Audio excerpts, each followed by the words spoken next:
നമസ്കാരം. ഞാൻ doctor Gayathri, ബിജോയ്സ് hospital, Kottiyam, കൊല്ലം. ഇന്ന് ഞാൻ സംസാരിക്കാൻ പോകുന്ന വിഷയം പോസ്റ്റ്നേറ്റൽ കെയർ അല്ലെങ്കിൽ പ്രസവാനന്തര ശുശ്രൂഷ എന്ന വിഷയത്തെക്കുറിച്ചാണ്.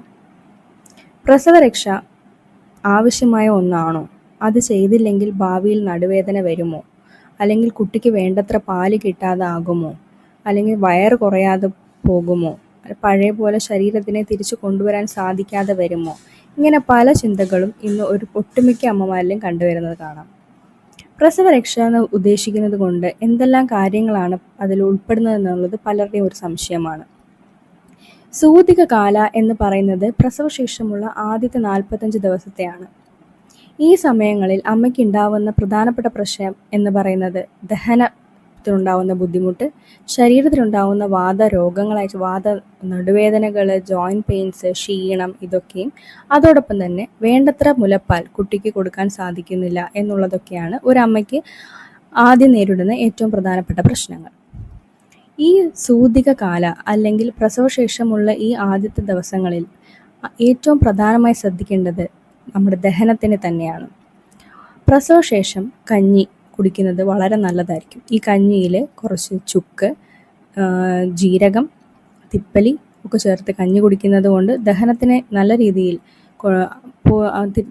കൊണ്ടുവരാൻ സാധിക്കും.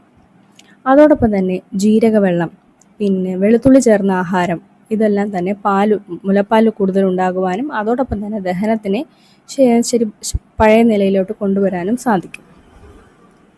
അങ്ങനെ ദഹനശേഷി തിരിച്ചു കൊണ്ടുവന്ന ശേഷം വേണം നെയ്യ് ചേർന്നുള്ള ആഹാരങ്ങളും മരുന്നുകളുമൊക്കെ കഴിക്കുവാൻ. ചോറിൽ നെയ്യിട്ട് കഴിക്കുന്നത്, ചെറുപയർ ഉപയോഗിക്കുന്നത്, ഇതെല്ലാം ദഹനത്തിനെ തിരിച്ച് പൂർണ്ണസ്ഥിതിയിൽ കൊണ്ടുവന്ന ശേഷം വേണം കഴിക്കുവാൻ. ചെറുപയർ, എള്ള് ചേർന്ന അയൺ റിച്ച് ആയിട്ടുള്ള ഫുഡ് കഴിക്കുന്നത് വളരെ നല്ലതാണ്. പിന്നീട് ശതാവരി ചേർന്നിട്ടുള്ള ലേഹ്യങ്ങളും മരുന്നുകളും ഒക്കെ കഴിക്കുന്നത് മുലപ്പാൽ കൂട്ടുവാനായിട്ട് സഹായിക്കുന്നു. ഇതിനൊക്കെ ശേഷമാണ് എക്സ്റ്റേണൽ തെറാപ്പീസ് അല്ലെങ്കിൽ പുറമേയുള്ള ചികിത്സകളായിട്ടുള്ള അഭ്യംഗം, സ്വേദനം, കിഴികൾ ഒക്കെ പ്രാധാന്യം വരുന്നത്. ഈ അഭ്യംഗ സ്വേദനം കൊണ്ട് ഉദ്ദേശിക്കുന്നത് ശരീരത്തിൻ്റെ വാതത്തിനെ, നമ്മുടെ ശരീരത്തെ എപ്പോഴും വാത, പിത്ത, കഫം എന്ന് പറയുന്ന ഈ പ്രധാനപ്പെട്ട 3 വിഷയങ്ങളും ഒരു ബാലൻസിലാണെങ്കിൽ മാത്രമേ നമ്മളൊരു ആരോഗ്യമായ ഒരു ശരീരത്തിൽ ഉണ്ടാവുകയുള്ളൂ. പ്രസവശേഷം വാതത്തിൻ്റെ നില കൂടുകയാണ് ചെയ്യുന്നത്. അതുകൊണ്ടാണ് പ്രസവശേഷം നടുവേദനയും ക്ഷീണവും ഒക്കെ ഉണ്ടാവുന്നത്. ഇതിനെ തിരിച്ചു കൊണ്ടുവരാനായിട്ട് അഭ്യംഗ സ്വേദനം എന്ന് പറയുന്ന തെറാപ്പി കൊണ്ട് സാധിക്കുന്നതായിരിക്കും. ശരീരത്തിന് വേണ്ട നീർക്കെട്ടുകൾ, വേദനകൾ ഒക്കെ ഇതിൽ നിന്നും ഇത് ചെയ്യുന്നതോടുകൂടി നല്ലൊരു റിലീഫ് കിട്ടും. കിഴികളും എല്ലാം അതുപോലെ തന്നെ വാതത്തിനെ ശമിപ്പിക്കുവാനും ശരീരത്തിൻ്റെ ആരോഗ്യത്തിനെയും സ്ട്രെങ്തിനെയും എല്ലാം തിരിച്ചു കൊണ്ടുവരാനും സഹായിക്കുന്ന ക്രിയാക്രമങ്ങളാണ്.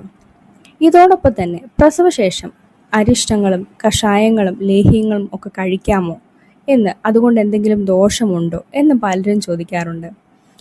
കോമൺ ആയിട്ട് എല്ലാവർക്കും അറിയാവുന്ന കുറച്ച് ആയുർവേദ മരുന്നുകൾ, പ്രസവശേഷം കഴിക്കുന്ന പ്രധാനപ്പെട്ട മരുന്നുകളാണ് ദശമൂലാരിഷ്ടം, ദശമൂല കഷായം, ജീരകാരിഷ്ടം, അശോകാരിഷ്ടം, ശതാവരി ഗുളം, കുറിഞ്ഞിക്കുഴമ്പ്, ഇങ്ങനെ ഈ മരുന്നുകളൊക്കെ. ദശമൂല അരിഷ്ടം, ദശമൂല കഷായം ഒക്കെ കുടിക്കുന്നത് കൊണ്ട് ശരീരത്തിൻ്റെ വേദനയും നീർക്കെട്ടുമെല്ലാം കുറയുന്നതായിരിക്കും.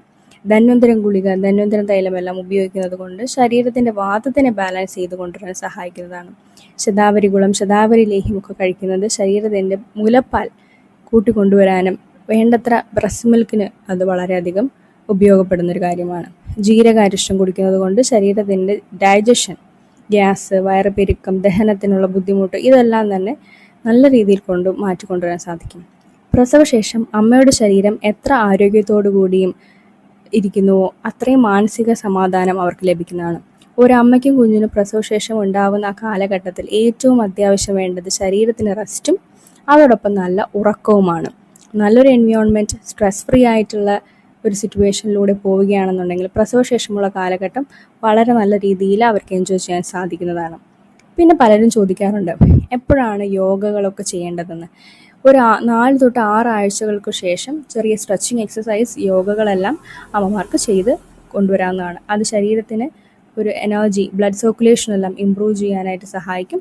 അതോടുകൂടി തന്നെ നമ്മൾ നമ്മുടെ നോർമൽ ലൈഫ് സ്റ്റൈലിലോട്ടും നോർമൽ ഒരു സ്ട്രെങ്തിലോട്ടും ബോഡിയെ കൊണ്ടുവരാൻ ഇതെല്ലാം സഹായിക്കുന്ന വിഷയങ്ങളാണ്. നന്ദി, നമസ്കാരം.